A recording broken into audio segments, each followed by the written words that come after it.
Hola amigos de la biblioteca, ¿cómo están? Espero que muy bien. En los anteriores videos hemos hablado acerca de la sala Helen Keller de la Biblioteca Departamental Jorge Garcés Borrero, de su historia, sus servicios y quién fue Helen Keller. Hoy vamos a continuar con la segunda parte. Los invito a conocerla un poco más. Mientras era estudiante, Helen Keller comenzó a escribir de manera profesional, donde redactaría su primera obra famosa, llamada La historia de mi vida. Esta fue publicada en el año 1903, ganándose las alabanzas de muchos críticos importantes de la época y popularizándose hasta el punto que fue traducida en 50 idiomas.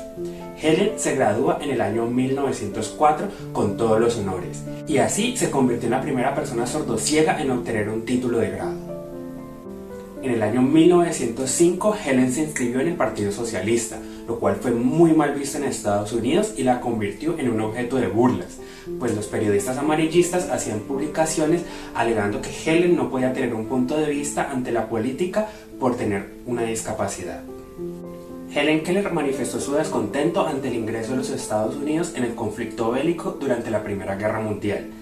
Así que cofundó la organización Helen Keller International, la cual tenía como objeto dedicarse a la visión y a la salud en general. Era una época muy difícil para las personas que tenían alguna discapacidad, más aún para aquellas como Helen que tenían varias, así que ella decidió adoptar una posición de derechos para sus iguales. También era una época complicada para tocar temas considerados tabú aún hoy en día, como son la prostitución, las enfermedades venéreas como la sífilis y también la homosexualidad, así que ella hablaba de estos tópicos siempre con un aire muy pacífico.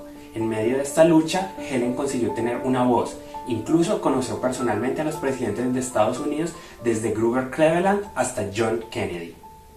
Como fue de esperarse, muchos de los que la apoyaron y dijeron cosas amables a Helen en su primer surgimiento se dedicaron a tratar de desprestigiarla, haciendo énfasis en que no podía pensar sabiamente por sus discapacidades. Sin embargo, como su pasión seguía siendo el querer ayudar a las minorías, Helen se unió a la lucha constante contra el racismo en su país de origen, Estados Unidos, donde se unió a múltiples organizaciones como la National Association for Advance of Colored People. A principios de los años 20, Helen comenzaba a realizar diversos viajes por Estados Unidos para hablar sobre su inclinación política, hasta que en el año 1924 se retira momentáneamente para dedicarse de lleno a la ayuda de las personas con discapacidad visual como ella, cosa que coincidía con su ingreso a la Fundación Americana para Ciegos. En ese entonces, las personas que sufrían de ceguera no eran educadas y los mandaban a asilos, lo cual es considerado totalmente una violación a los derechos humanos, y es por esto que Helen dedica ese momento de su vida a dar clases para luchar por los intereses de estas personas. En el año 1932, Helen trasciende fronteras y es nombrada vicepresidenta del Real Instituto para Ciegos del Reino Unido.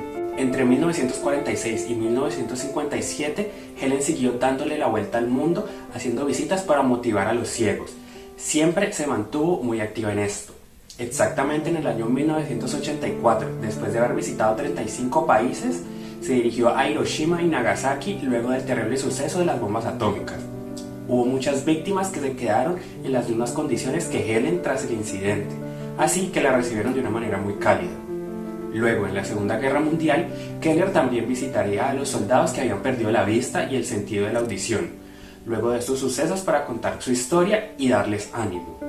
Cuando ella llegaba, la calma entraba con ella. Era un antídoto perfecto para las cosas terribles que estaban sucediendo en el mundo.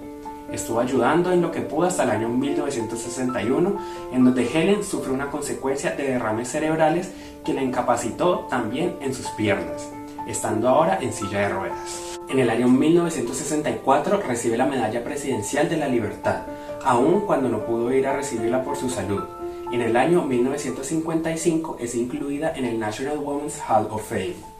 Finalmente, su asombrosa vida acaba a los 87 años de edad, tras sufrir un ataque cardíaco. Helen cierra sus ojos el 1 de junio de 1968, en su residencia de Easton, en Connecticut.